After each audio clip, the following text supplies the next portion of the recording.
So இந்த வீடியோவில் எக்ஸைட்டான்னா என்ன, ஸோ அப்படி எப்படி ஜென்ரேட் ஆகுது, அதோட கிளாஸிஃபிகேஷன் என்ன, ஸோ இதெல்லாம் பார்ப்போம். ஸோ எக்ஸைட்டான் அப்படிங்கிறது ஒரு செமிகண்டக்டர் எடுத்துக்கோங்க, ரைட். ஒரு செமிகண்டக்டர் எடுத்துக்கிட்டு ஸோ அது மேலே என்ன பண்ணுறீங்கன்னா ஒரு லைட்டை பாஸ் பண்ணுங்க. ஸோ லைட்டை பாஸ் பண்ணுறீங்க, ஹெச் நியூங்கிற லைட்டு ஒரு ஃபோட்டானோட எனர்ஜி வந்து ஹெச் நியூன்னு வச்சுக்கோங்க. ஸோ இது வந்து ஒரு செமிகண்டக்டர் மேலே பாடுது, ஓகேவா. இது ஒரு செமிகண்டக்டரில் இது வந்து ஸ்ட்ரைக் ஆகுது, ஓகே. ஸோ அடுத்தது என்னென்னா இப்போது ஸோ இப்படி செமிகண்டக்டரில் ஒரு லைட் ஷைன் ஆகும்போது ஸோ இது வந்து வேலன்ஸ் பேண்ட், இது வந்து அப்பரில் இருக்கிறது வந்து கண்டக்ஷன் பேண்ட் இல்லையா. ஸோ இது வந்து கண்டக்ஷன் பேண்ட், ரைட். ஸோ கீழே இருக்கிறது வந்து it's basically the valence band.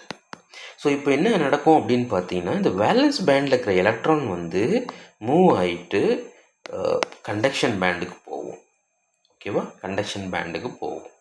So அப்போ என்ன நடக்கும் அப்படின்னு பார்த்தீங்கன்னா, இங்கே ஒரு ஹோல்ஸ் ஜென்ரேட் ஆகும். அதோட சார்ஜ் நேச்சர் என்னன்னு பார்த்தீங்கன்னா பாசிட்டிவிட்டி. இங்கே ஒரு எலக்ட்ரான் இருக்கும், அதோட சார்ஜ் என்னன்னு பார்த்தீங்கன்னா அது வந்து நெகட்டிவ். ஸோ இந்த மாதிரி ஒரு லைட் இது மேலே ஷைன் ஆகுது செமிகண்டக்டரில். ஸோ இப்போது இதோட எனர்ஜி, இந்த இன்சிடென்ட் ஃபோட்டானோட எனர்ஜி வந்து, ரைட், இன்சிடென்ட் ஃபோட்டானோட energy is equal to or, right, is equal to or greater than, right, equal to or greater than E g, இந்த பேண்ட் கேப் எனர்ஜி இருக்கு இல்லையா, இதோட வேல்யூவோட ஈக்குவல் இல்லை அதிகமாக இருந்துச்சுன்னா எலக்ட்ரான் ஹோல் பேர் ஜென்ரேட் ஆகும். ஸோ இப்போது இந்த எலக்ட்ரான் ஹோல் பேர் ஜெனரேட் ஆகிடுச்சு. ஸோ இது வந்து சில நேரத்தில் இந்த எலக்ட்ரான் ஹோல் பேரோட பைண்டிங் எனர்ஜி இருக்கு இல்லையா, இது பவுண்டு ஸ்டேட். ஸோ இந்த பவுண்டு ஸ்டேட்டோட, ரைட், அதை நான் கிளியராக போடுறேன். ஸோ பேசிக்காக இப்போ ஒரு கண்டக்ஷன் பேண்ட், ரைட், ஒரு valence band, right, valence band, இது கண்டக்ஷன் பேண்ட். ஸோ இங்கே இருக்கிற ஹோல்ஸ், இங்கே இருக்கிற எலக்ட்ரான்ஸ், ரைட், இங்கே இருக்கிற எலக்ட்ரான்ஸ் இருக்குது, ரைட். ஸோ அப்போது இந்த எலக்ட்ரான்ஸ் என்ன பண்ணுது அப்படின்னு பார்த்தீங்கன்னா, actually this is start yeah. So இங்கே எலக்ட்ரான் வந்து இருக்குது. ஸோ இந்த ஹெச் ப்ளஸ்ஸும், ரைட், இந்த ஹெச் ப்ளஸ்ஸும் இந்த எலக்ட்ரானும் என்ன பண்ணுதுன்னா ஒரு கூலம்பிக் ஃபோர்ஸ்னால பைண்ட் ஆகிருக்கு. இது வந்து ஃப்ரீ சார்ஜ் கேரியராக as soon as லைட் இது மேலே ஷைன் ஆனது, இது ஃப்ரீ சார்ஜ் கேரியராக ஸ்ப்ளிட் ஆகலை, இது வந்து பவுண்டாக இருக்குது, பவுண்டு பேராக இருக்குது. ஸோ எப்படி இருக்கும் அப்படின்னு பார்த்தீங்கன்னா, இங்கே பாசிட்டிவிட்டியும் இங்கே நெகட்டிவிட்டியும் இருக்கும். ஸோ இது ரெண்டும் ஒரு கூலம்பிக் ஃபோர்ஸ்னால பைண்ட் ஆகிருக்கும். ஸோ இந்த பவுண்டு ஸ்டேட், ரைட், இந்த பவுண்டு ஸ்டேட் இல்லை bound state of electron and holes in semiconductor, இதை தான் நம்ம வந்து எக்ஸைட்டான் அப்படின்னு சொல்லுவோம். எக்ஸைட்டான்ஸ், இது வந்து எக்ஸைட்டான்ஸ். ஸோ சிம்பிளாக சொல்லணுன்னா, ஒரு செமிகண்டக்டரில் இருக்கிற எலக்ட்ரான் ஹோல் பேரோட பவுண்டு கண்டிஷன், நாட் செப்பரேட்டாக இருக்கிற கண்டிஷன் கிடையாது. ஹோல்ஸ் தனியாக எலக்ட்ரான்ஸ் தனியாக ஃப்ரீயாக மூவ் ஆகும், அது வேறு. பட் ஹோல்ஸும் எலக்ட்ரானும் ஒரு கூலம்பிக் ஃபோர்ஸ்னால பைண்ட் ஆகிருக்கும். ஸோ இந்த கண்டிஷனில் என்ன ஆகும்னா, ஸோ இந்த சார்ஜஸ் வந்து ஃப்ரீயாக மூவ் ஆகாது, எலக்ட்ரான் தனியாக மூவ் ஆகாது, இங்கே இருக்கிற ஹோல்ஸ் தனியாக மூவ் ஆகாது. மூவ் ஆகணுன்னா இந்த பவுண்டு ஸ்டேட் இதர் லெஃப்ட்லேயோ ரைட்லேயோ மூவ் ஆகும், கம்பைண்டாக தான் மூவ் ஆகும், ரைட். இந்த ஹோல்ஸும் இந்த எலக்ட்ரான்ஸும் கம்பைண்டாக தான் மூவ் ஆகும். ஏன்னா ஸோ இந்த ரெண்டு எலக்ட்ரான்ஸ் அண்ட் ஹோல்ஸ் வந்து ஒரு கூலம்பிக் ஃபோர்ஸ்னால பைண்ட் ஆகிருக்கு. ஸோ இந்த பைண்டிங் எனர்ஜி இருக்கு இல்லையா, ஸோ இந்த பைண்டிங் எனர்ஜியை வச்சு, அதாவது எலக்ட்ரான் ஹோல் பேருக்கு இடையில இருக்கிற பைண்டிங் எனர்ஜி, எலக்ட்ரான் ஹோல் பேர், ரைட், பைண்டிங் எனர்ஜி. ஸோ இந்த பைண்டிங் எனர்ஜியை வச்சு இந்த எலக்ட்ரான் ஹோல் அது எக்ஸைட் ஆன ரெண்டாக கிளாஸிஃபை பண்ணுவாங்க. ஒன்று வந்து Frenkel type, right, Frenkel type exciton அப்படின்னு சொல்லுவாங்க, எக்ஸைட்டான். ரெண்டாவது பார்த்தீங்கன்னா வார்னியர் மாட் எக்ஸைட்டான்ஸ், வார்னியர்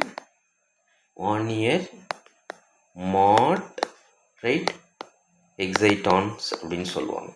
ஸோ என்ன டிஃப்ரென்ஸ் அப்படின்னு பார்த்தீங்கன்னா, இந்த ஃப்ரெங்கல் டைப் எக்ஸைட்டானோட பைண்டிங் எனர்ஜி எப்படி இருக்கும் அப்படின்னு பார்த்தீங்கன்னா, ஸோ இதுவும் எக்ஸைட்டான் தான்.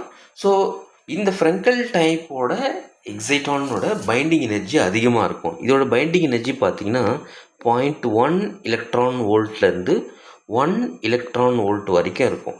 ரைட், இதோட பைண்டிங் எனர்ஜி 0.1 எலக்ட்ரான் வோல்ட்லேருந்து 1 எலக்ட்ரான் வோல்ட் வரைக்கும் இருக்கும். 0.1 electron volt to 1 electron volt. So அதே மாதிரி வார்னியர் டைப் எக்ஸைட்டான் அப்படின்னு எடுத்துக்கிட்டிங்கன்னா அதோட பைண்டிங் எனர்ஜி கொஞ்சம் கம்மியாக இருக்கும்.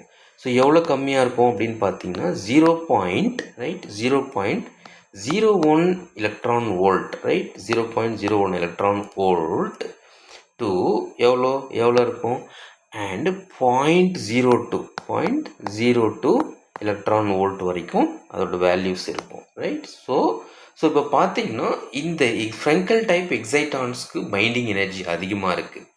ஸோ அப்படின்னா என்னன்னா இந்த எலக்ட்ரான் ஹோல்ஸ்க்கும் அந்த பாசிட்டிவ் ஹோல்ஸ்க்கும் நெகட்டிவ் எலக்ட்ரான்ஸ்க்கும் ரைட் இதுக்கு இடையில இருக்கிற பைண்டிங் எனர்ஜி அதிகமாக இருக்கும். எதுலன்னு பார்த்தீங்கன்னா ஃப்ரெங்கல் டைப்பில் எக்ஸைட்டான்ஸில். ஸோ வார்னியர் டைப் எக்ஸைட்டான்ஸ்னு எடுத்துக்கிட்டிங்கன்னா இந்த எலக்ட்ரானுக்கும் ஹோல்ஸ்க்கும் இடையில இருக்கிற பைண்டிங் எனர்ஜி வந்து கம்மியாக இருக்கும். ஸோ கம்மியாக இருக்கும் அப்படின்னா என்னன்னா, ஸோ வார்னியர் டைப் எக்ஸைட்டான்ஸை வந்து ஸ்ப்ளிட் பண்ணணும், அதாவது பிரேக் பண்ணி ஃப்ரீ சார்ஜ் கேரியர்ஸாக நம்மளால் ஜென்ரேட் பண்ணணும் அப்படின்னா ரொம்ப கம்மியான எனர்ஜி இருந்தாலே போதும் அப்படின்னு அர்த்தம். ஸோ வேறஸ் ஃப்ரெங்கல் டைப் எக்ஸைட்டான்ஸை நம்ம ஸ்ப்ளிட் பண்ணணும் அப்படின்னா எக்ஸ்ட்ரா எனர்ஜி தேவை, அதிகம் எனர்ஜி தேவை. ஏன்னா இந்த electrons and holes bound state இருக்கு இல்லையா, இந்த Coulombic force between the electron and holes அது வந்து ரொம்ப ஸ்ட்ராங்காக இருக்குது, அதோட பைண்டிங் எனர்ஜி அதிகமாக இருக்குது. அப்போது அது பிரேக் பண்ணி ஃப்ரீ சார்ஜ் கேரியராக நம்ம மூவ் பண்ணணும் அப்படின்னா ஸோ அதுக்கு அதிக எனர்ஜி கொடுக்கணும். எதை விட அதிக எனர்ஜி கொடுக்கணும்னா வார்னியர் மாட் எக்ஸைட்டானை விட ஃப்ரெங்கல் டைப்புக்கு எக்ஸ்ட்ரா எனர்ஜி கொடுத்தா தான் அது பிரேக் ஆகும். ஓகே, ஸோ இந்த வார்னியர் மாட் எக்ஸைட்டான் ஃப்ரெங்கல் எக்ஸைட்டான்ஸ்லாம் எப்படி ஜென்ரேட் ஆகுதுன்னு பார்த்தீங்கன்னா இது வந்து ஒரு செமிகண்டக்டரோட டைஎலக்ட்ரிக் கான்ஸ்டண்ட்டை பொறுத்து தான் இந்த எக்ஸைட்டானோட பைண்டிங் எனர்ஜி வந்து டிசைட் ஆகும். ஃபார் எக்ஸாம்பிள், இப்போது நீங்கள் ஒரு இன்ஆர்கானிக் செமிகண்டக்டர் எடுத்துக்கிட்டிங்கன்னா அதில் வந்து ஒரு டைஎலக்ட்ரிக் கான்ஸ்டன்ட் பார்த்தீங்கன்னா மோர் தென் 7 அண்ட் லைக் 10 and 11 அந்த மாதிரி இருக்கும், 13, 14. ஸோ அப்படி இருக்கும்போது என்னன்னா ஸோ அதோட டைஎலக்ட்ரிக் கான்ஸ்டன்ட் அதிகமாக இருக்கும். ஸோ அப்போ டைஎலக்ட்ரிக் கான்ஸ்டன்ட் அதிகமாக இருக்கிறதுனால ஸோ இந்த இன்ஆர்கானிக் செமிகண்டக்டர்ஸில் ஜென்ரேட் ஆகிற எலக்ட்ரானோட பைண்டிங் எனர்ஜி வந்து கம்மியாக இருக்கும். அதாவது இன்ஆர்கானிக் செமிகண்டக்டரில் ஜென்ரேட் ஆகிற எலக்ட்ரான் ஹோல் பேர்ஸ் வந்து ரைட் இது ஆர் எக்ஸைட்டான் வந்து வீக்லி பவுண்டு இல்லைனா வார்னியர் மாட் எக்ஸைட்டான் டைப்பாக ஃபார்ம் ஆகும். அதாவது வீக்லி பவுண்டு எலக்ட்ரான் எக்ஸைட்டான்ஸ் வந்து இதில் இன்ஆர்கானிக் செமிகண்டக்டரில் ஃபார்ம் ஆகும். வேறஸ் நீங்கள் ஆர்கானிக் செமிகண்டக்டர்ஸ்னு எடுத்துக்கிட்டிங்கன்னா டைஎலக்ட்ரிக் கான்ஸ்டன்ட் ரொம்ப கம்மியாக இருக்கும், 3 to 4 இல்லை 4.5 மேக்ஸிமம் அந்த மாதிரி தான் இருக்கும். ஸோ அப்போ இந்த கண்டிஷனில் இந்த டைஎலக்ட்ரிக் கான்ஸ்டன்ட் கம்மியாக இருந்துச்சுன்னா அந்த பைண்டிங் எனர்ஜி அதிகமாகும். ஓகேவா? ஸோ பைண்டிங் எனர்ஜி அதிகமாக இருக்கும். ஸோ அப்போது பைண்டிங் எனர்ஜி அதிகமாக இருக்குது அப்படின்னா அந்த எக்ஸைட்டானை ஸ்ப்ளிட் பண்ணுறது ரொம்ப கஷ்டம்னா அது ஸ்ப்ளிட் பண்ணுறதுக்கு எனர்ஜி அதிகமாக கொடுக்கணும். எதுக்கு ஸ்ப்ளிட் பண்ணணும்னா ஸ்ப்ளிட் பண்ணால் தான் அது ஃப்ரீ சார்ஜ் கேரியர்ஸாக மூவ் ஆகும். ஃப்ரீ சார்ஜ் கேரியர்ஸாக மூவ் ஆகணும்னா அந்த டிவைஸ் வந்து ஆப்ரேட் ஆகும். ஸோ இதுதான் வந்து some basic idea about the எக்ஸைட்டான்ஸ்.